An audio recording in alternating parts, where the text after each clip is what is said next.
Halo semuanya, perkenalkan nama saya Wina Mida Fajrin. Di video ini saya mau jelasin hasil analisis studi kasus untuk tugas manajemen perubahan tentang perusahaan farmasi yaitu PT Mercy Pharma Tirmaku Mercusana. Itu tempat kerja saya yang biasa disebut Mercy. Nah, saya bakal bahas kenapa perusahaan ini butuh perubahan, strategi apa yang cocok, dan gimana langkah-langkah biar perubahannya bisa sukses.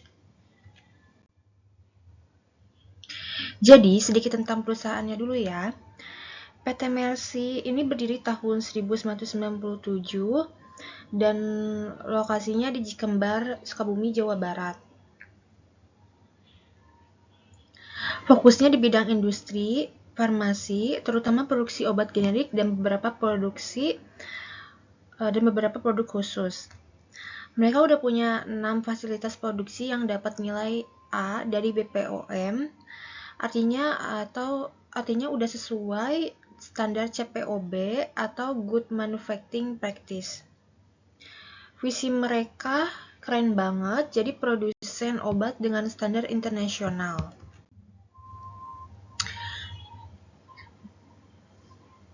Sekarang kondisi industrinya makin kompetitif. Banyak banget perusahaan farmasi baru plus tuntutan regulasi dari BPOM dan ekspor makin tinggi.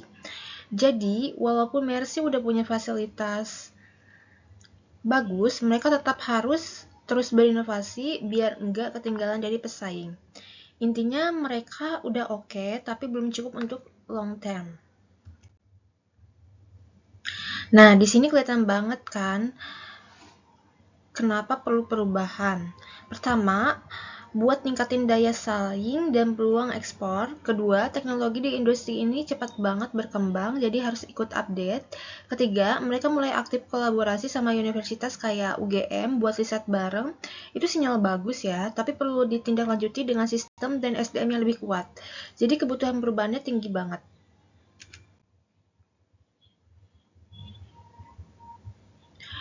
Nah, terus dari sisi kepemimpinannya, Mercy udah punya visi yang jelas, yaitu tumbuh dan berkembang seiring kemajuan zaman. Tapi dari hasil riset, masih kurang terlihat adanya arah perubahan besar yang dikomunikasikan ke semua level karyawan. Jadi kepemimpinannya udah oke di level strategis, tapi butuh diturunin jadi aksi nyata di lapangan.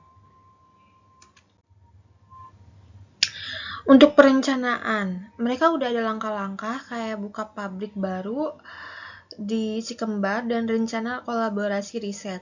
Tapi roadmap jangka panjangnya belum terlalu kelihatan, kayak digitalisasi, pengembangan SDM, dan arah inovasi produk. Jadi di sini saya nilai masih sedang, tapi potensinya besar banget ya. Strategi yang saya pilih buat Mercy adalah kombinasi antara strategi ekonomi dan strategi pengembangan organisasi. Jadi bukan cuma fokus ke efisiensi produksi dan ekspor aja, tapi juga ke pengembangan SDM, budaya kerja, dan inovasi. Karena kalau cuma efisiensi tanpa dukungan, manusia dan sistem, ya hasilnya nggak bakal bertahan lama. Saya pakai model perubahan dari Johan Kotler yang punya 8 langkah. Intinya, mulai dari bikin sense of urgency, bentuk tim perubahan, buat visi, terus komunikasiin ke semua orang.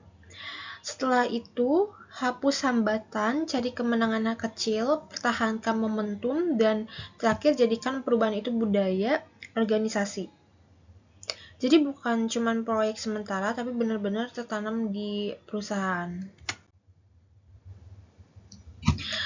Roadmap yang saya bagi jadi 4 tahap. Yang pertama itu 0-6 bulan, audit dan pelatihan SDM. 6-12 bulan itu mulai digitalisasi ya. Terus 12-18 bulan riset bareng universitas dan inovasi produk. 18-24 bulan ekspansi dan evaluasi hasil. Target akhirnya adalah efisiensi, inovasi, dan ekspor yang meningkat. Perubahan pasti ada resikonya, misalnya karyawan yang resist, teknologi yang belum siap, atau pasar yang belum yang berubah cepat. Solusinya, komunikasi terbuka, pelatihan rutin, kolaborasi dengan pihak eksternal, dan diversifikasi produk. Intinya masalah pasti ada, tapi bisa dikontrol.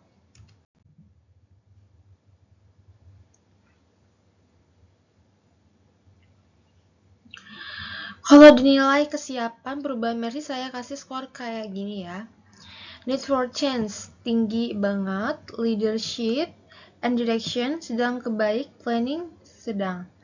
Jadi kesimpulannya, perubahan ini bisa sukses atau istilahnya successful change possible. Kesimpulannya, PT Mercy ini sebenarnya udah punya pondasi kuat buat berubah. Tinggal memperkuat sisi digitalisasi, SDM, dan inovasi.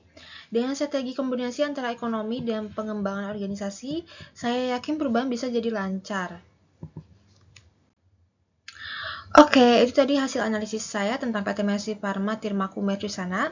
Semoga bisa jadi insight buat teman-teman juga tentang gimana manajemen perubahan itu penting banget, bahkan di perusahaan farmasi. Terima kasih udah nonton, sampai ketemu di video berikutnya. Bye-bye.